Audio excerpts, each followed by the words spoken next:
Everybody, so welcome to, I think this is it the fourth? I've lost track of how many we've done. This is our third or fourth webinar in the Digital ACE series, and today we're talking about quality assurance. To my left or right, can't work out which way you'll see her, is Karen Adrianza, who's a HOLEX associate.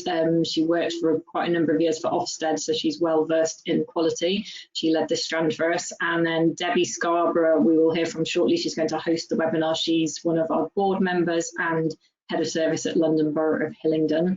And then we're going to be joined by Christine Wilkes, who's the Quality Improvement Officer at Learn Harrow, who's going to talk through a case study. So Karen, if you could just pop me onto the housekeeping slide quickly, we'll just talk people through. So hopefully everybody who's here can hear and see us all. If you can hear the audio but not see presentation or the presenters, then you may have a daisy icon at the bottom of your screen. If you've downloaded the app, if stuff's disappeared, you can click on that icon and it may reappear. If you can't see any menu options, so I can see on my right hand side here a menu that's got options where you can ask questions and chat to me. If you can't see that, if you can see something with a little orange arrow, you click the arrow, it may hopefully appear. And then audio, if you can see the presentation but not hear anything, I'm hoping that you can see this bit over to the right hand side. Within the menu options, there's an audio bit. If you go in there and click on phone call, you should be able to dial in on your phone, so you can still watch the presentation, but you can listen through your phone. So hopefully it'll be okay. If there's any issues, if you can get at the question or chat box and send a question. And then just finally on that, if you can see that questions bit, you can send me a quick question to test out. But if you've got any questions you'd like to put to the presenters today, then please send those across to me through the question bit. So Debbie, would you like to come in and just chat briefly about the project and introduce us to Karen? Yeah, that would be lovely. Thanks, Charlie. So welcome everybody. I'm very lucky to have been asked to host today's webinar. As you know, it's part of the Digital ACE project that's been between HOLEX and UFI, and it's been trying to support all of us in our efforts to maximise the digital learning options and opportunities we've got for learners, which in current times is absolutely essential. It's gone from being a really good idea to something that we now can't live without. I'm sure you'll agree. There have been so many subjects covered so far. I mean, and I have to say I've been an audience member of all of them, about writing a digital policy and safeguarding and the developing resources and materials from a week or so ago. And we're going to focus today on quality and how you can maximise it and be seen to maximise it and know the impact of it. So I'm going to hand over to Karen Adrianaz, who's a HOLEX associate, and Christine Wilkes from Harrow, who's the QI lead there. And I hope you have a really good time listening to this and make lots of notes so we can all share tips and feel much better prepared afterwards. Okay, so thank you very much, and over to Karen. Lovely, thank you ever so much, Debbie. Good afternoon, everybody. Thank you. Really good to join you. And there's so many people are obviously interested in the project and the quality assurance. Just, I think Charlie might have said that it will be recorded, so that if you can't take all those notes, then you will be able to log on to the recording once, so probably later on this week and there afterwards. So really to talk a little bit about this webinar. I'm sure you understand that we can't cover everything on quality assurance because it's a huge subject, but the focus is very much on the digital provision because this is part of the project, and particularly what's different in the quality assurance for your digital provision. And then as you can see what we put in there, the questions we have and that I will cover on some of the topics is what do you quality assure on your digital provision, how do you quality assure it, and then what difference it should make in terms of the quality assurance, and obviously very much how you use the information you glean through your quality assurance arrangements. And then, as Charlie said, delighted that Christine Wilkes will be joining us, and she's got she's going to talk through a case study on quality assurance activity, which is a survey to explore learners and staff's responses to an increase in online learning, and did this in I believe sort of in spring, in May, so early on in the move to increase online provision. So she's going to join us as well. we thought we'd start now into a poll. So Charlie will take over on this. Just to, what we're going to ask you to do is to say what stage are you at? Do you find that you might have quality assurance systems, but not necessarily for your digital provision? So you might be a novice on that. You might have realized or started thinking and started trying out some of your digital your systems for your digital provision, or it might be that you've sort of developed quite a few, or you've been using online learning and developing and using the QA systems for it for a number of years. So if you could just tick one, please, and I'll hand over to Charlie. Lovely, thanks, Karen. So if we just give you a few more minutes, so either you're a novice, you've started thinking about it, you've developed some systems, or you've been developing and using the QA systems for years for digital. So we've got 80% of you voted. Just give you a couple more seconds. Okay, lovely. I've got 85% of you have voted, so I'm going to close the poll and share the results with you. Okay, so right, so 3% of you have been developing and using QA systems for digital for some years. 16% of you are novices with no relevant QA systems for digital provision, and the rest of you are sort of in the middle. So 46% of you have started thinking about it, and 35% of you have developed some QA systems. I'll hand you back to Karen now.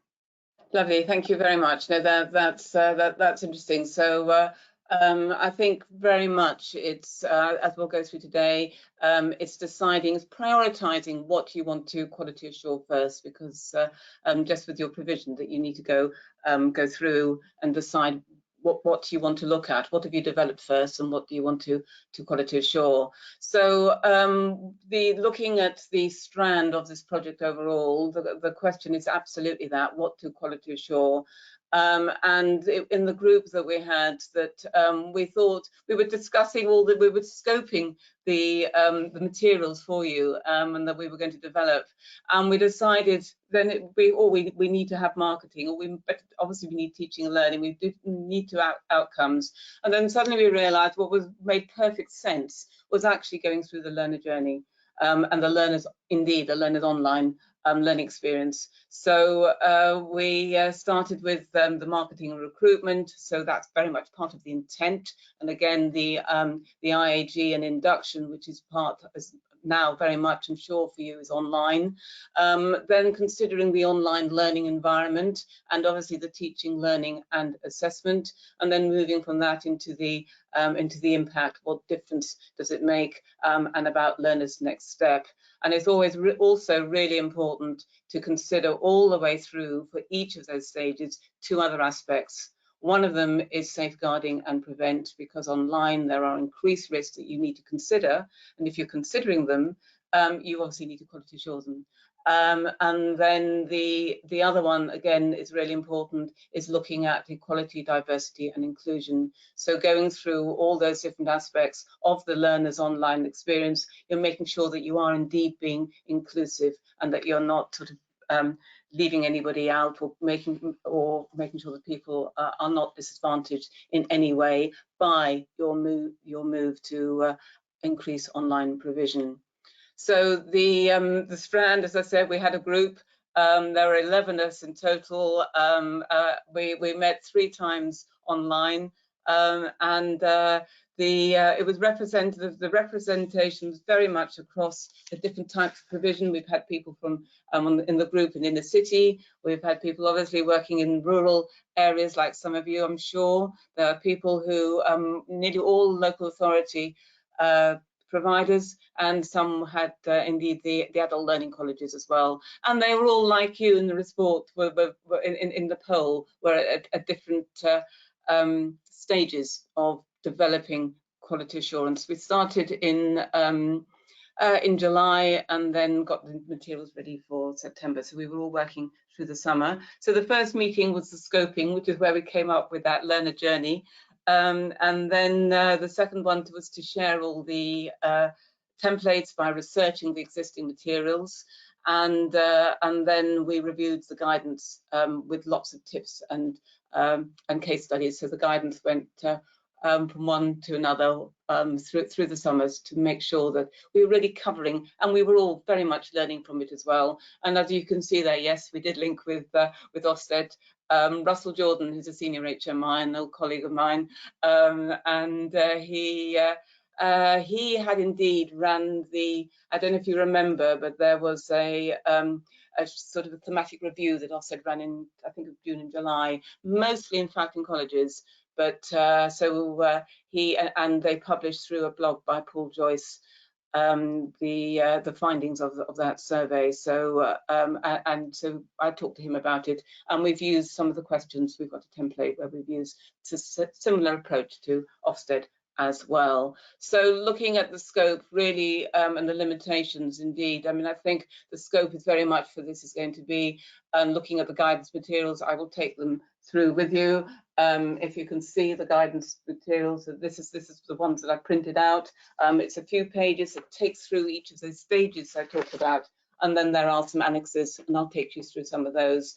When I was working for Ofsted as an HMI, I was in charge of the good practice examples, and one of the phrases that came up there was that writing good practice that inspectors had identified on inspection was very much to help other providers be able to build on their good practice. But we knew also very much that for all the different providers, they weren't necessarily going to take it straight on in exactly the same way that it was delivered in the original providers. And that's why we came up with that phrase, adopt and adapt. So the whole idea with all the examples you have with these guidance materials, and indeed in the set of 6, is that the idea is that you adopt the ideas and then you adapt them to your own organisation. And then the limitations, of course, is very much, I'm sure you'll all be fully aware of, is the COVID-related restrictions and how they change and how they will be in your organisation. And that's something else that I think that we can't cover fully, but obviously, because who knows what's going to be around the corner anyway, but certainly we have some examples that might help you make sure that you are flexible and can be able to respond to whatever restrictions or circumstances are in your particular area.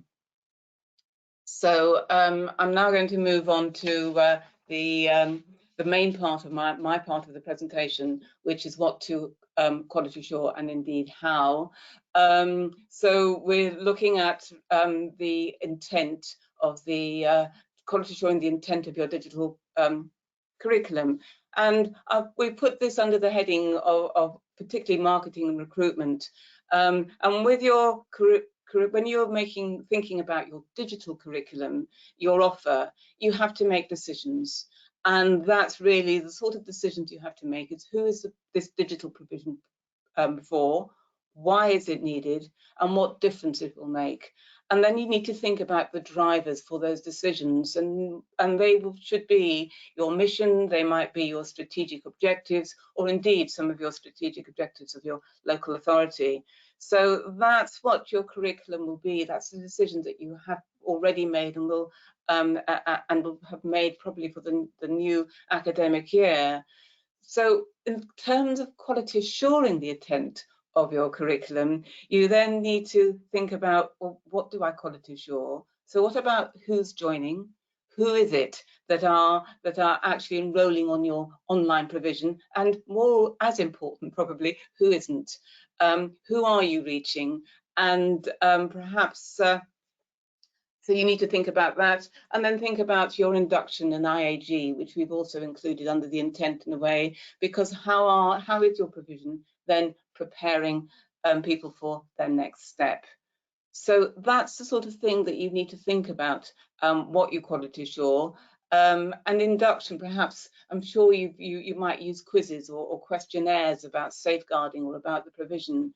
So that's then, you need to then find out whether they're working, whether they're actually reaching the information is supporting and helping people develop and attend their programme and follow the ground rules or anything else that you would want them to do. So that's what to quality assure on the intent of your provision. And then how, talking to the group, that very much there'll be data analysis of who's joining, and then perhaps who was on a similar course last year but haven't joined? Is there a reason? And within that, think about your target groups. There may be particular target groups that you'll want to know whether you are reaching them or not. And that's how analysis of data is a way of quality assuring that. And then that will give you the information, then you can decide what you need to change for your marketing activities. So and then of course there'll be interviews and surveys, and in some of the documents that the templates, we have got some examples of questions that you might like to use, adopt and adapt for your provision, questions to and surveys to learners and to your staff as well. But particularly when you're thinking about the start questionnaires and surveys and interviews with your learners, again, you need to make sure that you're inclusive, so that you need to decide who your target groups are and who you want to make sure that you hear their voice as to whether your curriculum offer is meeting their needs. And then, as I'm sure you'll hear me say quite a lot, is that QA is all about improvement. So what works, what doesn't work, and what do we need to change? So that's the first bullet. So I'm going to stay on this slide for quite a bit to go through each one. So thinking about the next one is the digital environment, and the what would be the platforms. Are they doing the job? What about the skills of staff? Connectivity and the skills of learners. And then if you've got blended learning, have you got the balance right? That might be something else that you need to just check to find out. And attendance is important. I've talked about recruitment being important, but so is attendance as well. So who is attending and why not, and what to change. And again, for the digital environment, you might want to do direct observations where you join into a class, and focus questions on surveys as well. And one of the examples that we've got is a self-assessment for staff, so they can actually analyse what digital skills they have and the teaching skills that they have, and then you can then use that information to support them and improve your provision overall. Moving on to the teaching and learning and assessment. I'm sure you already have lots of ways where you already have quality assure the implementation of your curriculum, but not necessarily digital. And that's what this is about. So there will still be course objectives and learning objectives for each session. But what about the pedagogy and the methodology? And you may have heard from Caroline last week, where she talked about the different resources and things that you can that she used. And if you didn't, it'll be available on the to listen to the recording of that webinar. But so quality assurance is then thinking about whether these things are working, what difference they're making to the learners. How it's, again, face-to-face, I'm sure you all do observations, so it'll be online observations is what the group suggested that they do, and indeed I've done that myself, and I've supported providers, people listening in, and there's a really good tip that I'm going to share with you about that, is that one of the members of our group said that you should ask tutors what aspect of online learning that they would like specific feedback on. Or is there an aspect that they want to support, that somebody can watch them and then mentor them? So I thought that was a good idea. And then also that there may be some of your tutors think, well, actually, I do this rather well. And they might ask you, can you just check that I do? And then perhaps we can share it among the team. So that's something else. So that's really the how that you can use the quality assurance of your digital provision. But I do need to say at this stage, that for everything I've said so far, and will say, make sure you include your partner providers or your subcontractors if you have them, because that's really important as well. And for each of these sectors, sections in the guidance materials, we also have a little box about what to consider when you're thinking about equality, diversity, and inclusion as part of your quality assurance arrangements. So then we've got the gathering and using stakeholder feedback, and for me that's all about impact. What difference has it made? And again, there'll be surveys that you might want to use. We've got some examples of the different stakeholders and the questions that you can ask.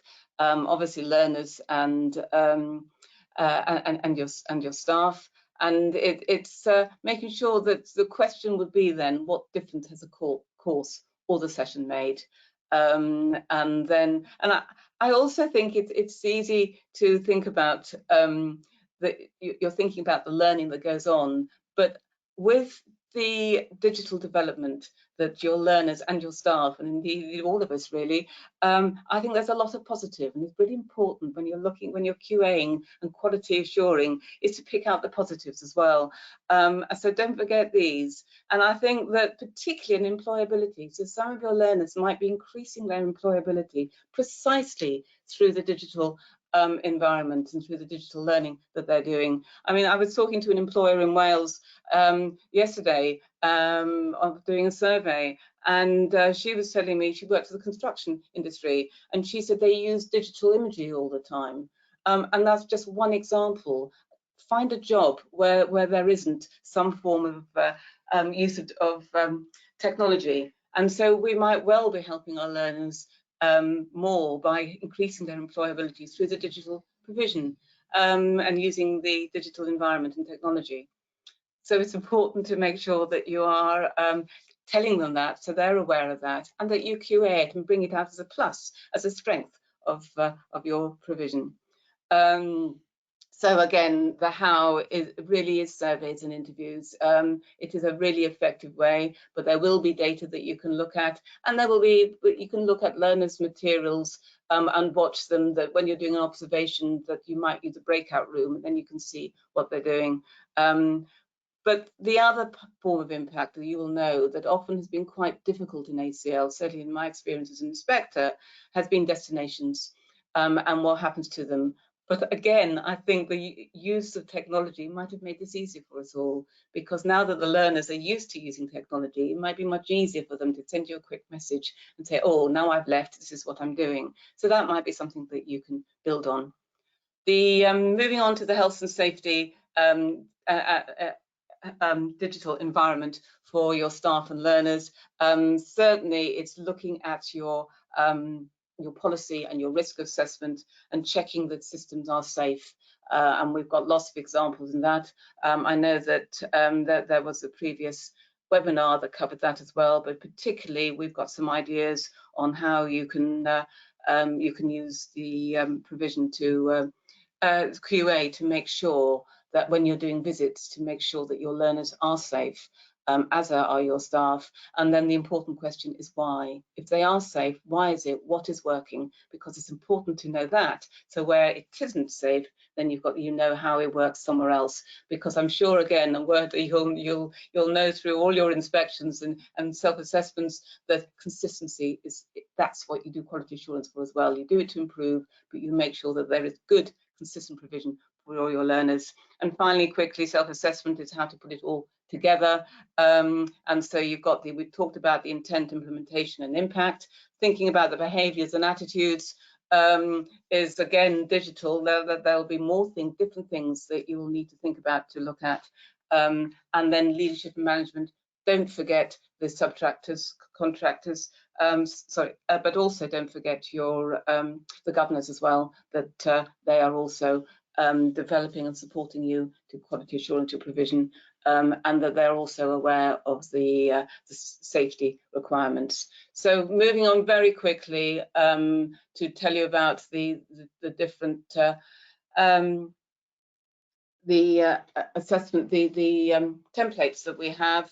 That just, I don't know whether you can see that, but this is just an example of the first one where you've got questions. So we have lots of there's checklists, there's all sorts of things that you can have that you'll be able to download, you'll be able to copy and paste and adopt and adapt. So we've got questions you can see there. There's a quality assurance of IAG in 3 steps. We've got something on self-assessment for staff on their digital skills that you can use, about 6 questions. There's a really useful one on how a provider has amended its current observation for processes for online learning. A few prompts there that you might be able to use. There's guidance on self-assessment, which is something I've just sort of explained and picked out of. And then where I said that we use some of the questions that Ofsted used for their visit, we've included that on the online visit. And then finally, there's quality measures for the COVID-19, which really useful, says what's the intent of what measures we want to take, how we're going to implement them, and then what is the impact. And that's something else that covers the aspect of digital provision. So I've whistled through those for you. You'll have plenty of time to look at them. And now I'm delighted to hand over to Christine, who indeed has provided some of the questions in the survey to learners and to staff, and she'll tell you about the results as a case study. Thank you, Karen. So I'm just going to, I've got about 10 minutes, I'm going to tell you about the survey, a survey that we undertook at Harrow, at Learn Harrow during the COVID response. I'll just go to the next slide because we're going to have to canter through this. So I'm just going to sort of give you an idea of the purpose of our survey, which was very much around trying to find out what learners' online experience was, because we really didn't have a clue. You know, we weren't going into the classes. We also wanted to try and identify if there were any trends that were happening that we could perhaps capture any good practice or try and eliminate anything that wasn't good. And we also wanted some feedback from tutors' impressions, their sort of feedback, because we'd invested quite a lot in tutor training, and that was one of our main points. We'd actually spent a lot of time doing some peer training. So I'm going to tell you about during the exciting time of putting this together. It's very much done on the hoof. It was very quick. You'll find in the survey there might be even some typos and things, but we really wanted to assess what was happening. And we also wanted to have a look at how trying to sort of distill any good practice that was happening online. So I'll just mention to you that the validity and reliability of our survey was quite good, because we undertook it using 10 tutors who were teaching online, and they ranged from people who were really confident and who were also, we had others who weren't as confident, and some who were absolutely terrified. And I think we've all experienced that. It's a new area, but by looking at the survey, we were actually able to find out what learning had gone on. So our purpose, as I said, was to find out the learner's experience, look at our resources, see if we needed to invest any more money in what we were doing, pick up any trends, and look at what our tutors had thought. So next slide, Karen. So the functionality of what we were doing. So this is really how we activated what we wanted to achieve. So we wanted to look at our peer training. We wanted to actually look at how effective that had been in terms of monitoring that. We also wanted to investigate and try and find out, that was primarily with the learners, and with tutors as well, what they were concerned about, if they were learning and how active their learning was. And we were quite worried about people just sitting there and watching a video, and that was one of our big concerns, because I think online there's a lot of hanging about. And then we also wanted to have a look at the experiential side, how people felt in terms of reflecting on what they'd done, what had they got out of it, what had they learnt, had they been learning as they went along, what new things had they developed. So that process in terms of changes of attitude and that heuristic learning of sort of problem solving as you were going through was quite important to us. So we'll go to the next slide and we'll have a look at the next slide. Brilliant. So this was, we couldn't put everything in, but we've put in just a few samples of some of the tables. And one of the table over on the left was quite interesting, because this was about the tutor's impression of the move online in terms of what they thought their learners were experiencing. And 50% of the tutors felt that the learners were actually enjoying being online and preferred it.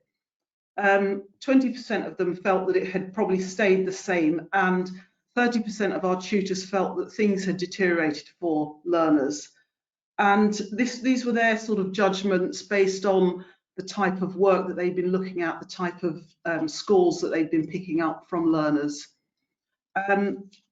Confidence had moved up. So these are from the tutors, the confidence had moved up. So even the confident tutors, the tutors who were much more ambitious about what they could do, they'd all moved up significantly, and you know, that was quite reassuring. Now, this is quite interesting, this table down on the right.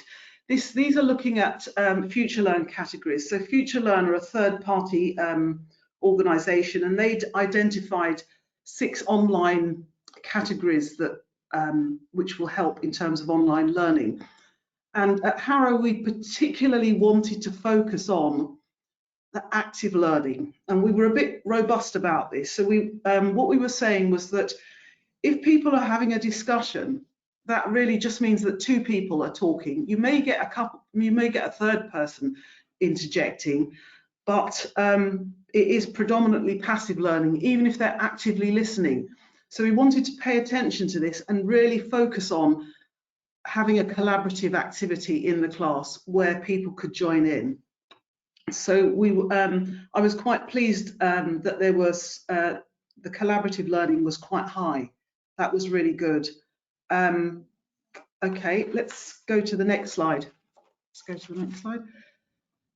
So this slide was really about the learners' responses. So we had just under 7% of learners that were using a mobile phone, and we're very aware that learning on a phone is a very small device. It's quite limited in terms of navigating around. So the tutors that knew they had learners online, they put a lot of effort into testing things out before, and that was brilliant.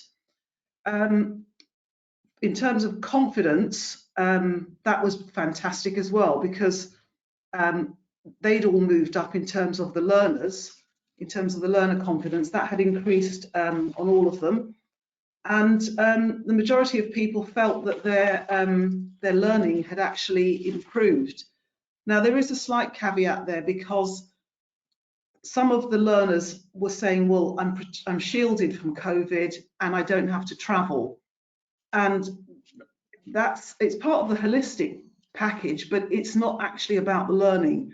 So I think that in terms of testing the actual learning online, I don't know how reliable that is, but the learners were very keen, and the majority of them said they're very happy to, even though they want to go back to face-to-face classes, they don't mind having blended classes because they feel that it's helping them upskill. Let's better go to the next slide because I'm conscious about time. I just want to mention, so that's what we did. Now, some quite interesting things came out of this, because we had, in particular, the E1 and the E2 learners, there was quite a lot of disparity between their learning.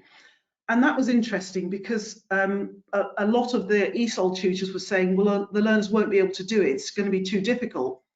So sort of my boss and I, we were discussing the fact that there's a lot of unconscious bias there in terms of our tutors just making those assumptions. So we actually put a CPD on looking at unconscious bias, and that was quite useful. And because there's a tendency to perhaps ask a question, and of course you should direct it at somebody, but sometimes the questions, the classes that I observed, I noticed the questions were actually going out to the stronger learners because then they could answer them. So this was something that we were thinking about. When you're online, it's very, very intense. You're concentrating. So that process in class may shrink. The actual timing may shrink. So that sort of brought up how long should these remote sessions be. We've got to meet our guided learning hours, of course, so the time's got to vary. There's a strong emphasis on putting tasks up front. So pre-course tasks, fundamental now with online learning. And then post classes, you've got things going in the stream. You want to encourage learners to communicate with each other, and that will be where you've got your one-to-one time and possibly some marking. So that's again really important. RAPA-D, that was fundamental. Again, that kind of slipped a little bit. So we tried to bring in learning walks. They were really tricky. So what you'll find is that you probably ought to sit into the session and then speak to the learners afterwards. Or if you're using Zoom, you may be able to go into a breakout room. That's an opportunity for that. We were using our platform was mainly Google Classroom. So that was tricky because otherwise you end up interrupting the session. So you need to think about how you're doing that. We've put a lot of effort into getting people to think about functionality and using graded quizzes online, because they do give you, it's quite crude, but they do give you an indicator of where people are. They're quite a motivating tool. You can get instant results and they can go towards your evidence. The biggest thing that learners complained about was waiting time, waiting for people to join courses or waiting while other people were doing things, and a sense of isolation in terms of community. So those dynamics in the classroom seem to be missed, and that's why you need to put more emphasis on a collaborative task. Okay, let's go to the next slide. I think that might be. So I think really just to wrap up, big things that are really important are preparing learners going forward, thinking about those learning to learn skills. So what we're doing is we're putting on these courses where people can actually learn to learn remotely. So they can actually practice those skills so that when they are online, they've got some infrastructure to support them. They're much more confident, but also they know how to maintain their own learning log, sort of highlighting and annotating things, not just passively sitting there. Encourage reflection, huge, really big in terms of stepping away. What have I done here? What am I taking out of this? I just want to add, don't have a formulaic structure, because it's great, but you're ending up sort of having death by PowerPoint and YouTube. You want some variety, so ensure that your exercises, there's an innovation in there. So it's great to have a formula, but don't make it a straitjacket. And in terms of your learning walks, make sure that you're checking in on the key themes, which are e-safety, making sure that people online, that there's some sort of netiquette, and things like copyright and plagiarism. It's very easy to forget them, really fundamental when you're doing your learning walks. So they're just a few points. And that's it really. I don't think we've got any more time, but I'm going to hand back to Karen.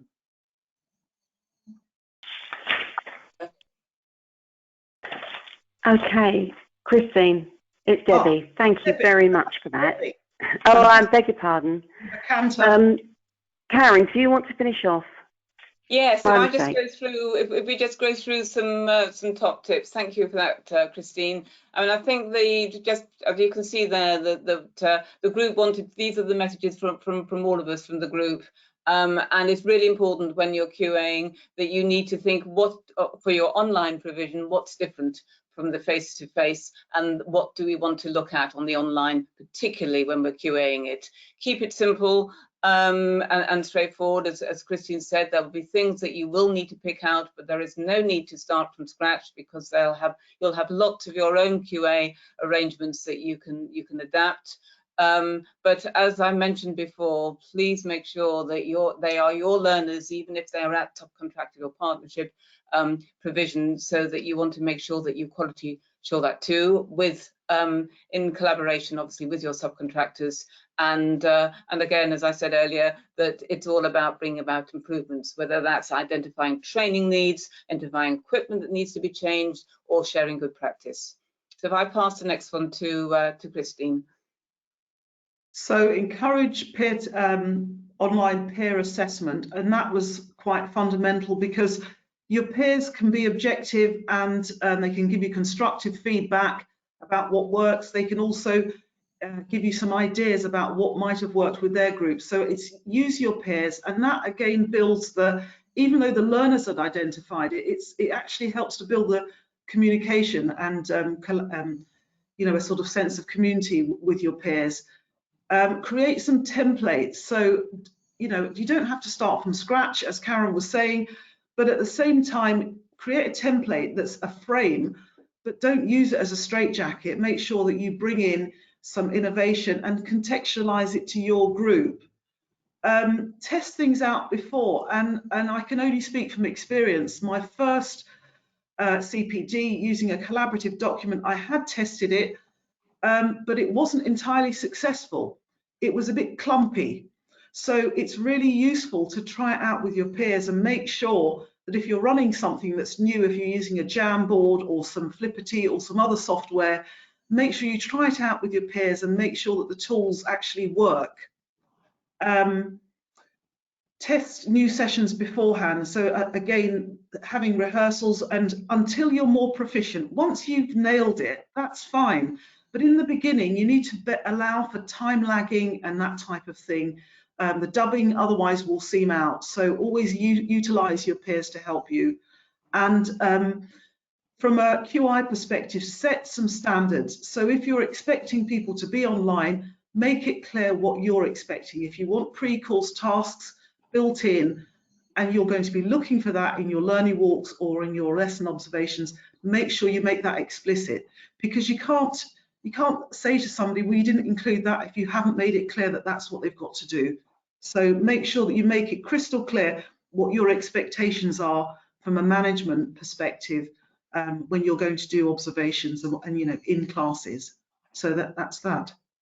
Lovely, thank you very much, Christine. So finally, as I said, we've got about 10 or 11 templates and annexes for you to have, but we've also included some a few links. There's the links there that you will find with Ofsted's blogs and their feedback. I'm sure you know that they're currently doing some they're doing some interim visits at the moment, but they've also Paul Joyce has put on a couple of blogs already since one in June and one last month. So but you've got the link there that will help you. The DFE have developed a skills toolkit. Now, when I was looking at that, I actually found some rather useful guidance on the criteria that they use to assess the to select the courses that have been submitted. So I've put that on as a link as well, which is quite helpful. And they've got an essential digital skills framework, again, that you might want to decide that you can include that particular. It says, as I was talking before, about defining the digital skills that adults need to function in a digital world. And then that's very much as talking about their employability.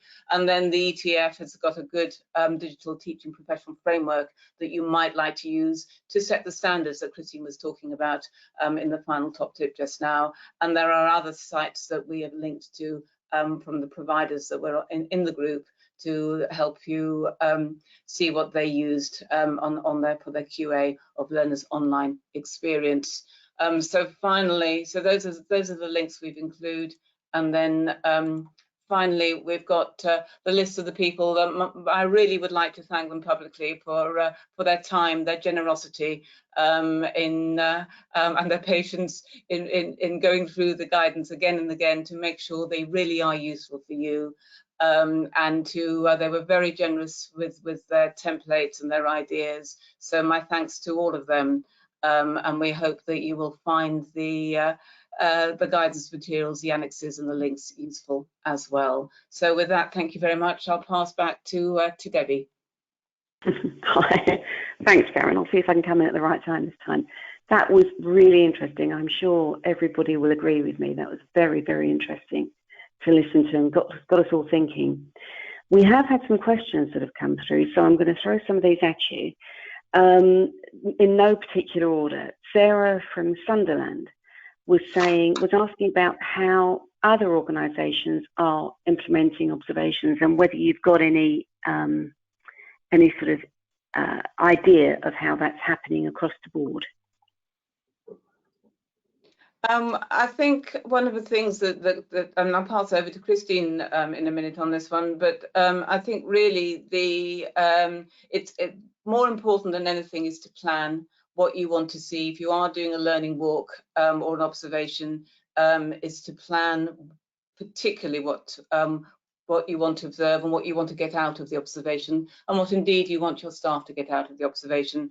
I think that whether it's face-to-face or online, but particularly online, if you can do peer observations, I think that's a way of developing your staff very quickly, because then you've got two people looking and sharing their views. Christine, I don't know if you have anything to add to that.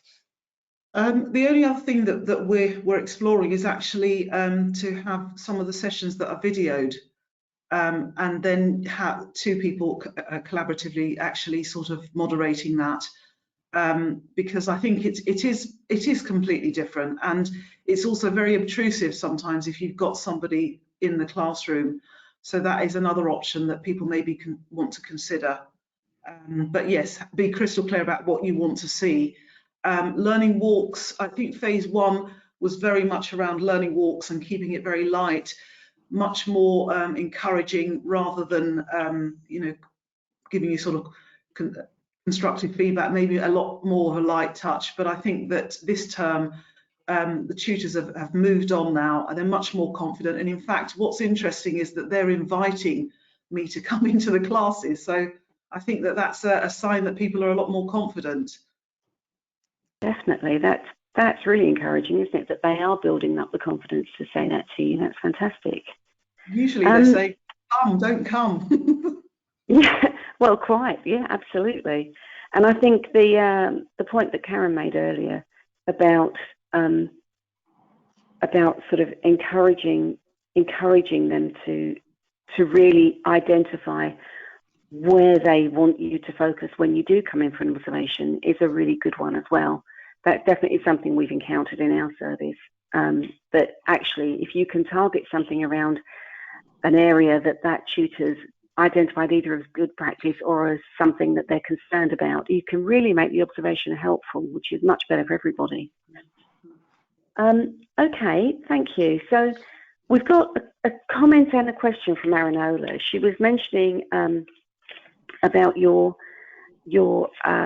survey, Christine, that actually it was interesting that the learner responses almost matched the tutor perspectives, which was quite interesting to see. But she had a specific question about how we might be able to avoid having a multi-tiered system for QA that can be onerous, because most providers will have a mixture of online delivery, blended, face-to-face delivery. So how we can kind of keep it as uniform, and not uniform, as efficient as we can. Have you any thoughts on that? I think certainly to have to think about themes. So I know that was something that when Learning Walks sort of was introduced, it was thematic. And I think so that would be certainly one thing that then if you're doing different types of provision, whether it's blended or all online or all face-to-face, and you're looking across the theme, that might be one way of doing it. And again, it's planning, I think, of having your cycle, of prioritizing what is it we want to look at first, what do we need to make sure that we are quality assuring and to check that it's reaching the standards we want first, and then doing it that way so that you're not trying to do everything all at once. Christina? Yeah, I was thinking more along the lines of, I'm not sure, but I get the impression that this person that's asked the question is thinking about the fact that you've got two sets of paperwork running concurrently, which is very clumsy. So as you're saying, you've got your 3 terms, and I think you just have to think about what you want to see in term 1, 2, and 3, and you don't want to wait till the last term before, they should be feeding into each other in terms of changing your themes. I think that at Harrow we're doing the same learning walks. We'll have to do observations in particular for new tutors, because we've just taken on quite a few new tutors. RAPA is huge, so I think that will need to be amplified now, because I think that what we found within our group was that RAPA was slipping a lot of the sort of tracking. So I think that rather than have two sets of paperwork, at the moment we're trying to streamline ours down to one set of paperwork that's generic, that can cut across classroom-based and face-to-face, and then for blended learning or online. So I think that otherwise it's too clumsy if you've got two sets of paperwork running concurrently. The other thing is IAG was something that got sort of, people hadn't, it was almost bolted on as a bit of an afterthought. And even though it was happening, it wasn't really given enough attention. So that's something that we've cranked up for this term. Some really good tips there, thank you. We've had another question, just can I keep throwing these at you guys? This one came through from Barry Wren, and it was about subcontractors. So Barry's question really is about when subcontractors are delivering sensitive provisions, so for example, domestic abuse. Do you have any tips on doing your QA sensitively, appropriately? You know, you don't want to go charging into vulnerable adults. What would you suggest? I can answer that one. We have got subcontractors at Harrow, and we have got in particular a provider who delivers something called the Freedom Programme, with people coming in that have experienced domestic violence. And I actually did a learning walk, so I can check if she's happy for me to share that with you. But we found that it was tricky. So you have to give people notice. You can't just pop in. So you know, it's not like our normal learning walks. We just arrive. So you have to give people notice. And with that particular type of audience, you have to almost seek permission. So you'd need to say somebody'd like to come in and talk to the group. Is everybody happy doing that? A couple of people anonymized themselves. They didn't want to be seen.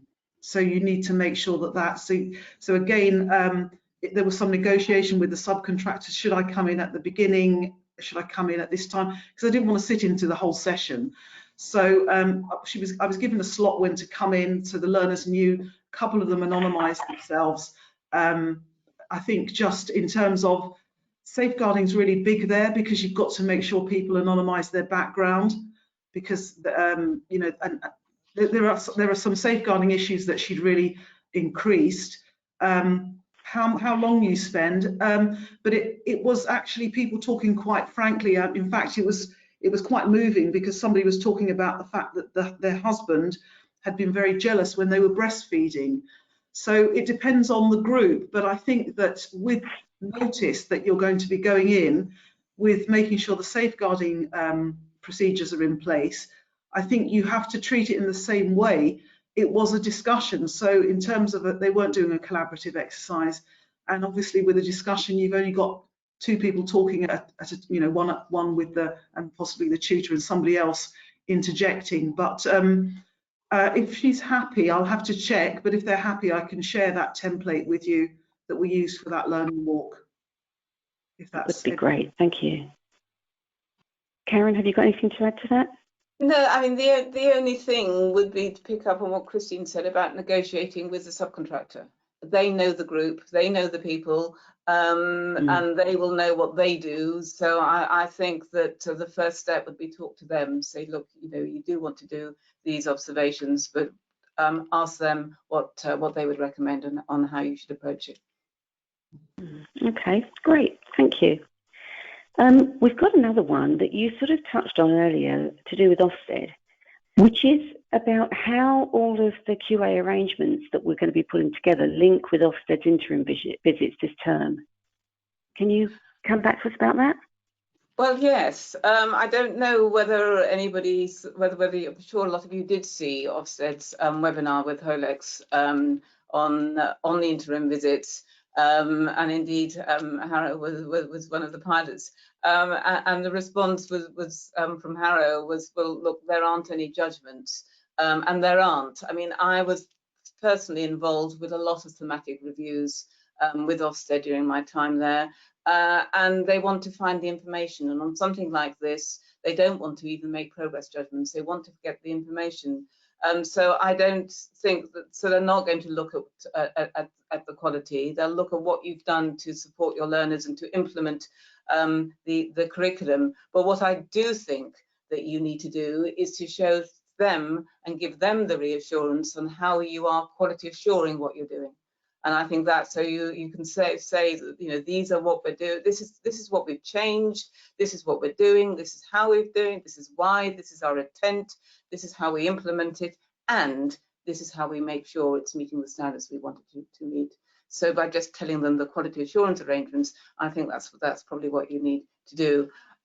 When they go back to full-time inspections, whenever that may be, I do not necessarily think that they will adapt the framework, because the framework lends itself to online provision just as it does to face-to-face provision. So I might be wrong, but I would have thought that you continue self-assessing your all your provision, be it blended digital or face-to-face, in the same way that you've used the framework before. Okay, thank you very much.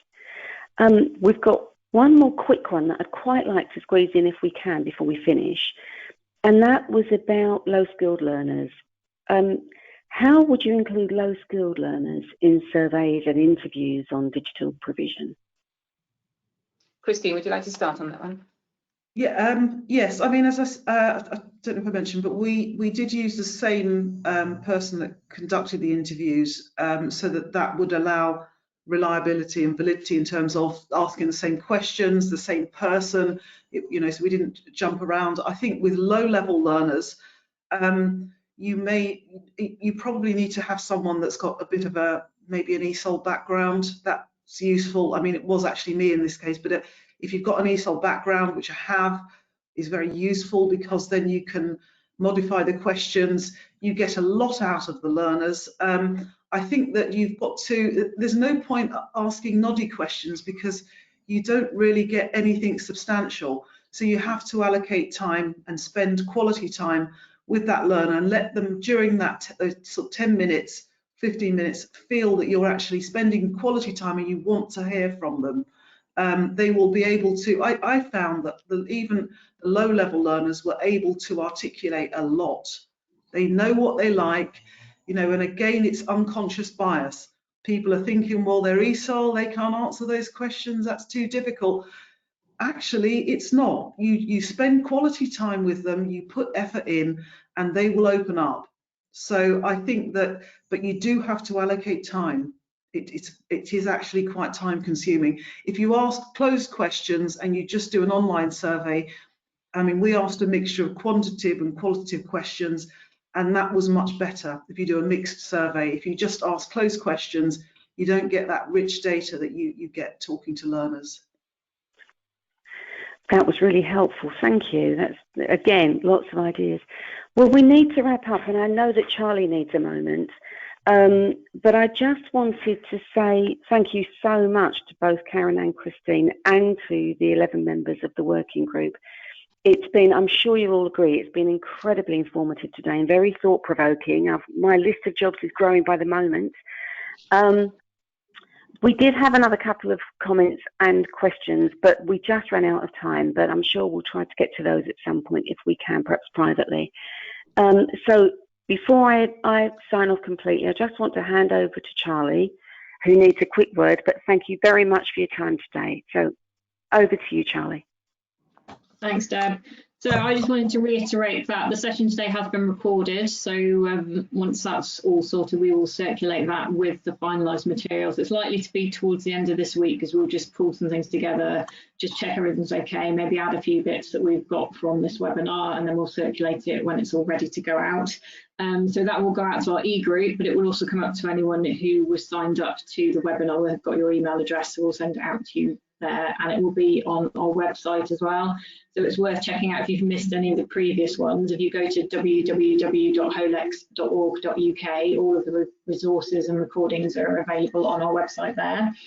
And then I just wanted to mention, so we've got 2 of these webinars left. We've got one on supporting low-skilled learners, that's next Tuesday, and then there's one on underpinning technology, that's the Tuesday after half term, so we've got a break over the half term week. And then there will be, we keep talking about this and we haven't produced the prospectus finally yet, but we've got some training sessions coming up where we'll be going into more detail on certain elements of each of the strands that we've done. So there'll be an opportunity for you to sign some of your staff up to those training sessions. You'll also be able to apply for some advisory sessions if you want. We've got some digital ACE advisors who will be available to come into some of the services to have a look at what you're doing and then give you some tips on how you can improve it or which way you should be going. And I think that's it probably. So if you keep an eye on our website, but once the materials are ready, we will email them out to you. And then when the webinar closes down, which I will close down now because we're at 4 o'clock, if you could just do feedback. Most of them are asking you to rate us on a scale of 1 to 5, where 1 is the lowest and 5 is the highest. So if you can just give your feedback, it's always useful for us to plan for what we're doing for the next sessions. So I'll just say thank you to Deb for hosting. It's a bit counterintuitive, isn't it, with Ofsted? Usually you're looking for a 1, not Oh, I didn't think about that. I was going for the high score being positive. Forget about Ofsted, they don't count at the moment. Lovely. Thank you, everybody, and thanks for watching. Bye. Bye. Thank you very much. Bye.